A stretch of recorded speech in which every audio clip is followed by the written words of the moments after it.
আনে যোৱা বাটেৰে নোযোৱা ছোৱালীজনী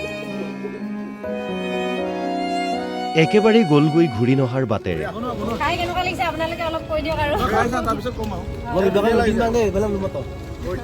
ফ্ৰুইট চালাড বিক্ৰী কৰিবলৈ আৰু নাহে মনিকা।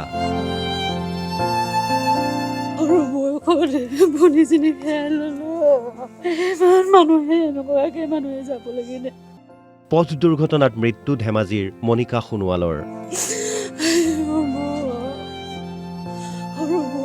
এয়া ধেমাজিৰ তেলিজানৰ মনিকা সোণোৱাল। ফূৰ্তিবাজ যুৱতীগৰাকীয়ে ৰাজপথৰ দাঁতিত এইদৰে আৰম্ভ কৰিছিল ফ্ৰুইট চালাড বিক্ৰী কৰা এখন অস্থায়ী দোকান।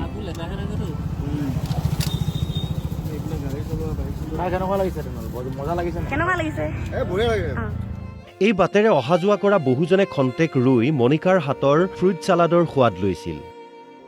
যুৱতীগৰাকীৰ কৰ্ম স্পৃহা আৰু স্বাৱলম্বী হ'ব বিচৰাৰ মানসিকতাক সকলোৱে উচ্চ প্ৰশংসা কৰিছিল। আজি আমাৰ মনটো খুবেই ভাল লাগিছে, যিহেতু ছাৰ এজন আহিছে। ছাৰজনক চবেই চিনি পায় আপোনালোকে, মই ক'ব নালাগেই। তথাপিতো সৰু এখন ৰাস্তা কিনাৰত দোকান দি আছোঁ আমি, ফ্ৰুইট চালাডৰ হয়। কিন্তু বৃহস্পতিবাৰে নিশা এক পথ দুৰ্ঘটনাত অকালতে প্ৰাণ গ'ল মনিকাৰ।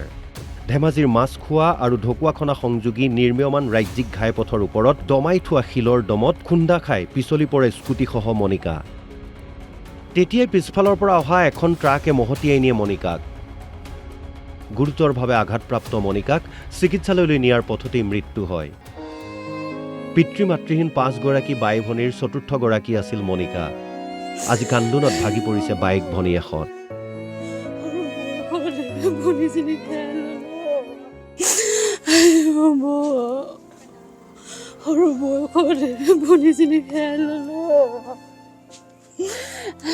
আমাৰ 5জনী ছোৱালী আছিলে, মই একেবাৰে ডাঙৰজনী, 4 নম্বৰজনী আছিলে।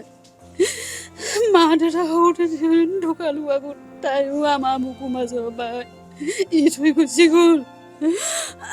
ককাই ভাই নাই, মা দেউতা নাই। আমি ছোৱালীকেইজনীয়ে বাই ভনীয়ে হৈছিলোঁ, ককাই ভাই হৈছিলোঁ, বৰ মোকা মিলি আছিলোঁ। তৎক্ষণতে কি হ'ল গমেই নাপাওঁ। ইমান মানুহে এনেকুৱাকৈ মানুহে যাব লাগিলে। বৃহস্পতিবাৰেও নিজৰ দোকানলৈ আমন্ত্ৰণ জনাই মনিকাই সামাজিক মাধ্যমত দিছিল পোষ্ট। কিন্তু দুৰ্ঘটনাত নিঃশেষ হৈ গ'ল এটা সম্ভাৱনা আৰু সপোন। আমি এবছৰৰ পৰা একেলগতে আছোঁ। কালি তাই বাঁহ কিনিবৰ কাৰণে বাটঘৰাত গৈছিলে, লগত মৃদুস্মিতা গৈছিলে, 2গৰাকী। আৰু পাছতে গম পাইছোঁ খবৰটো শুনি। খোলাই আছিলে দোকান, মই খুলি আছিলোঁ দোকানখন। আমাৰ দোকান দিয়া 28 দিনমান হৈছে। ধেমাজিৰ পৰা জিতু শইকীয়াৰ ৰিপৰ্ট, অসম লাইভ 24।